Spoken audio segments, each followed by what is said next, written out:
Who taught you to hate the texture of your hair?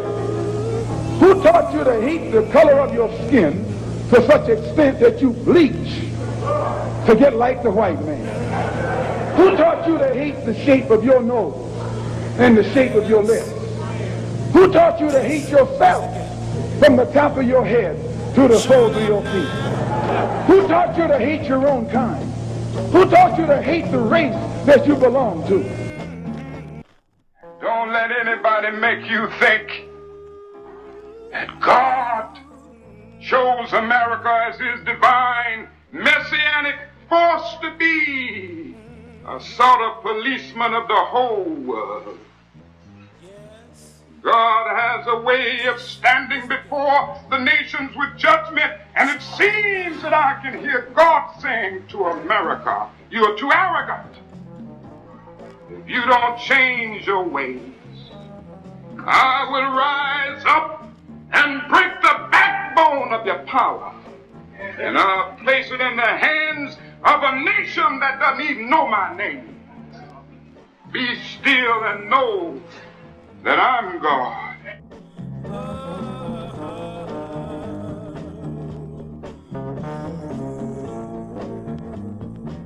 Welcome again to Street Talk. My name is Ahmad Shakaraki, and on Street Talk, we deal with political, social, and economics here in Michigan, the U.S., and abroad. Now, joining me tonight, Charles Thomas. Paget Maynard. We got a lot to cover, so let's talk about a little bit about our neighborhoods. We see most of the neighborhoods, they got some, at least some sensible about them. Our neighborhoods, we get people in there and they just want to mess up our neighborhoods. Let's put it like that. Yeah. Well, we don't have no leadership. Okay. We don't have a plan. Okay. Or we don't have a purpose. Okay. So all of the above. All right. So everybody is dealing with, they're in survival mode. Okay. When you go into a neighborhood and you see poverty at the level that we see poverty as a people, the purpose of that is to keep you dysfunctional Yeah. and with no purpose, no direction, and no family life Yeah. is also diminished because there's no reason for you to, because you don't see a future. You're not doing anything to perpetuate a future. You're living in the moment, but you're living in a moment with no direction. So Yeah. there's a lot of chaos. That's why I feel like in the penal institutions, there's more African American males. Population is larger. Oh yeah. Yeah. And that goes back to the destruction of the family. Yeah. And the issues that come out of that evolve from that rhetoric is chaos. And I think that's why they got rid of King, because King started talking about economics. Oh yeah. And when you depend on another man for your food, clothing, and shelter, when you're not providing it for yourself, then you are you're getting crumbs from the rich man's table. Yeah. Yeah. And all this is a biblical situation. And as many churches that we have in our community, you would think that we'd be able to walk on water. But because they're teaching spirituality, not teaching spirituality, they teaching religion, but religion with no substance. Faith without works is dead. So when you look at our community and we talk about faith, but if you don't apply faith, and if you're having the proper instructions how to apply faith, how to apply love, how to apply unity, this is what you get. Mm-hmm. Yeah. Because I see a lot of our supposed to be men, you know, they walking around with the pants down here, you know, down to the knees almost, and to me, you know, let me go back to when I was, you know, a long time ago when I was young. But you know, when we left home then, you know, Right. we may not have a 2 pair of pants. The pants we got on are clean, nice, and iron and everything, Right. and, Yeah. and one and 2 shirts, and the other was being washed at home. You Right, know? right. But we was clean. Yeah. But no money in the pocket. No money in the pocket. No money at all in the pocket. You were saying, Patrick? Clean as a $2 Yeah, bill. yeah, Listen, man. not a dime. you Yeah, know. and 2 nickels rub together. It was a completely different society back then, Yeah. you know, and even in the nuclear family, Mm-hmm. although there was so much poverty, Mm-hmm.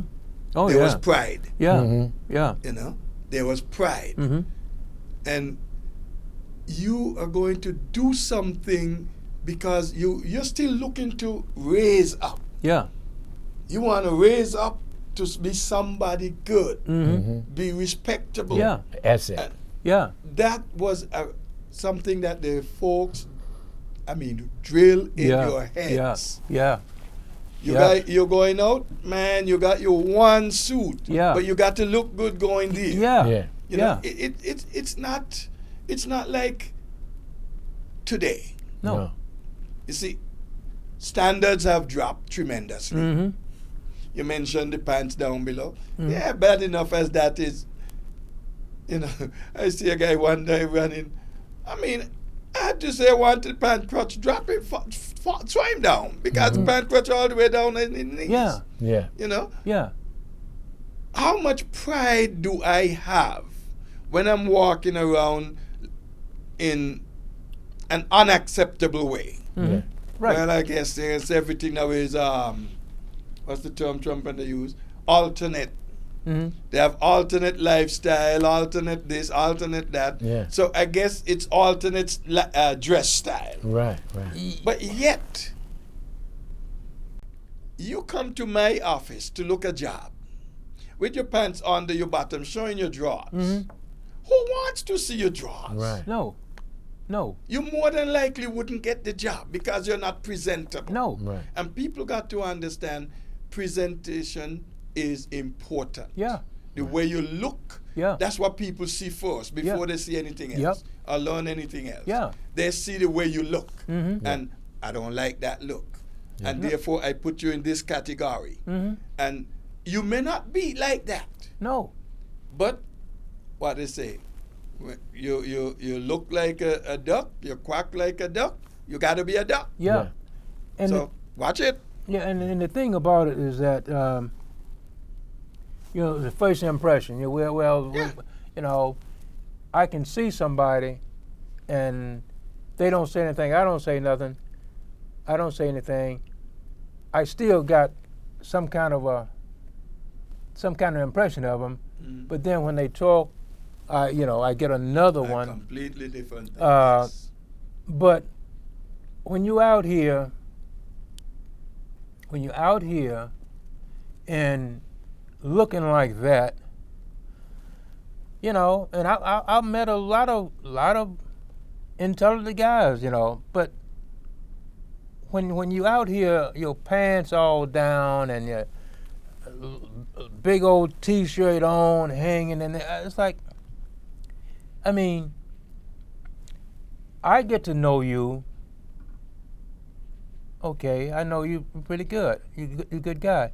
But just people passing and looking at you, hey, you know, so that's what it is today. I mean, Yeah. it's different from what it was when we was coming along. Yeah, and I think the children today, the youth today, they were affected by the image that they seen on TV. That's it.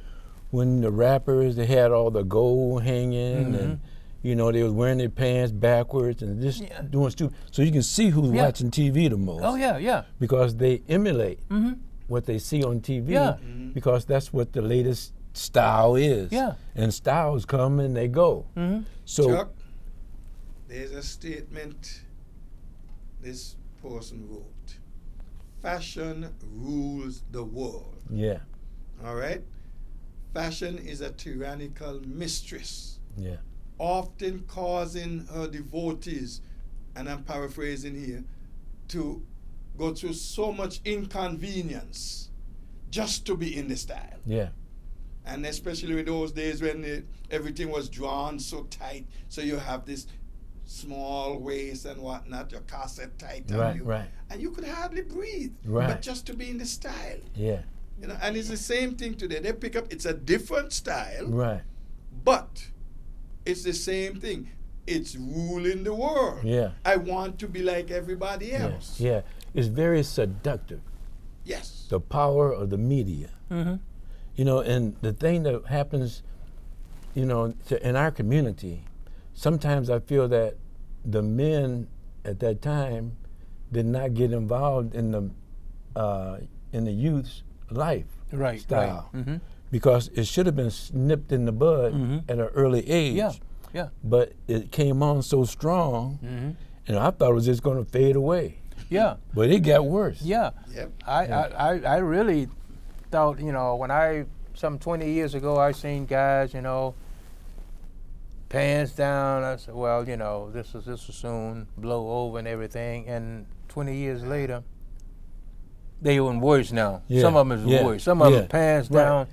And another thing, the guys that started that wearing their sagging on like Snoop Dogg and all them, now that they adults, they don't dress like that no more. No. But the effect that they put on these kids still lingering. Yeah, and you mentioned that. I was reading this thing a couple of years ago. It said that we only make up 13 to 15% of the population, blacks, but 52% of all of the incomes at movies and everything, 52% of all of the incomes at different movies and all of that comes from blacks. And we only make up, Where you all get that money from? huh? Where you all get so much money? Well, but see, this is the thing. We get that money, And we don't keep it. and we don't keep it. Yeah, we got the money. Yeah. Money ain't our problem. You know, we don't know economics. Right. You know? Right. Yeah. Listen, man. We want instant gratification. That's our problem. Right. We don't know what it is to, delayed gratification. Right, right. Wait a while. Yeah. You know, hang Yeah. on. See the fruits of Something your labor. better will come. Yeah. Yeah. To see the fruits of your labor. Mm-hmm. That's why, to me, when I read scripture, I see an understanding of success. When you got somebody that is dominating you, like the story of Pharaoh, I can see that, and I can see the community, our community, in the same scenario. Well then, Chuck, who is the Pharaoh of the black people here today? I think the preachers. If I had to go somewhere and say, "Let my people go," I would go to the black churches and say, "Let my people go," because Why? because they got me worshiping the image of another man. And when I believe in another man more than I believe in myself, this is what we get. What depends on what man and who this man is. What if this is a man who has indeed a whole lot to offer you, spiritually and otherwise? Would you follow that man? If he goes through a guideline, if he's under, and like the scriptures say, the covenant, you know, those 10 factors that Moses was talking about, then yeah, I would follow him. But I wouldn't worship him. I would, Even if it's Jesus? yeah, even if Jesus, I wouldn't worship another man. You worship what that man what he stands for. He stood for the law. Jesus was the one who gave us the law. So Moses we're gonna gave us stand the for law. him. Moses gave us the law. Actually, the law came to Moses. See, God gave us his law through Moses. Like I call you and give you a message from Ahmad. Yeah. That's God used Moses to send that. So we're not going to worship Moses, for Moses is not our creator. We should worship our creator, not the created. Right. But So Jesus is not your creator. Yes. No, he's not. He and the Chuck? He and the Father are one. Uh-huh. So he's saying that he got somebody that he worships. But listen, you go in John, Gospel of John, very first chapter. You read that good, and you're going to find out Jesus was there in creation, in the act of creating. Well, so was you. You No. Adam. You the son of Adam. I'm the son of Adam, Yeah, you was in creation. but I wasn't doing the creating. I was a created being. Right. And I am a created being. And how did so you- you don't worship me. How did but you- Jesus Jesus who came is through a woman. creator. He came through a woman, right? That was after sin. He went through that so that he can teach us how we ought to live. Jesus I mean, was. that's kind of away from, Yeah. But he was the second Adam. in that Adam, the first man, sinned. He broke the covenant. He brought death as a result of sin. And Jesus came in the form of man in order to teach man how to live. So Jesus lived a sinless life. Right. Nothing he did was wrong. Even those Pharisees who tried so hard to trap him, they couldn't, because he knew, even before they said it, that's one sign of the Godhead. Yeah. okay, back to where we was with the back where we were with these guys wearing their pants down. They don't fear God. Right. Now, they we, don't- we, they- we could tie it together, you know. they We you could know, tie it. We got there because we are talking about they are doing this worshiping somebody else. Yeah. And indeed, we shouldn't be worshiping another man, human like us. Right. Okay? That's what But Exodus was all the about. whole thing is, go back to where you say, if you're going to ask somebody to let my people go, you're going to go to the black church and tell them that. And the reason you gave, the problem behind it is they keep the mind enslaved, Right. but not so that they can so much worship their creator. But a lot of our preachers are concerned more of our pockets, Yeah. our pocketbook. So we want you to feel obliged. You're obligated to us, Yeah. and therefore you give us. Yeah. And we pray on the people Right. rather than pray for the people. Right. Yeah, they talk about faith, but they don't know the mechanics of faith, because Right. you can look at the conditions of your community. yeah, yeah. You know, if they knew faith, then you would see better results. But because you don't see no results, they're not teaching what they're supposed to be teaching, because you would see the residual of their faith and of their love and of their unity. Go back to something you said a little earlier. They're not teaching what the good book says. We all profess to believe the book. How many of us are really teaching what the book says? Not many, because you can. We in America love discounts, right? Yeah. And so the preachers are giving you a discount on the word. The very words you taught from Moses, those 10 points you said, Mm-hmm. they give you a discount on that. And if you're going to discount one, it's like destroying the whole thing. Whole thing. Yeah. You have a chain around your neck. It's a hole. You break one link, the chain is broken. Right. It's not just that one link. It's the chain is broken. Right, the unity. Same way, if you take out one of those, you have broken the chain. God's chain for our life, Yeah. our guidance. Yeah. And therefore, we're not going to go the straight and narrow way because we have a bump in the road. Yeah. That's our problem. And that big bump is not to worship any graven images. True. That's one of the 10. Don't worship graven images. And that's images. what they're spewing out in the churches. You see, Chuck, I get where you're coming from, but we got to realize, like I said a while ago, a big thing is economics. Right. But the unfortunate thing is we are channeling them to ourselves. Yeah. But because when we do that, now, here is a church, all right? Your pastor says, okay, you come to me. You got to come to me to do anything. Here's a case where in one particular church, this person wanted to purchase an automobile. Had some $8,000 towards that. And this is the way I was told. Went to the pastor. The pastor said, no. Give the church the money to the church. And in 2 years, God will give you a car. The person gave the money to the church. I don't know if they ever did get the car. But the point is, that person was deceived. Mm-hmm. God has already given them the money to go and get the car.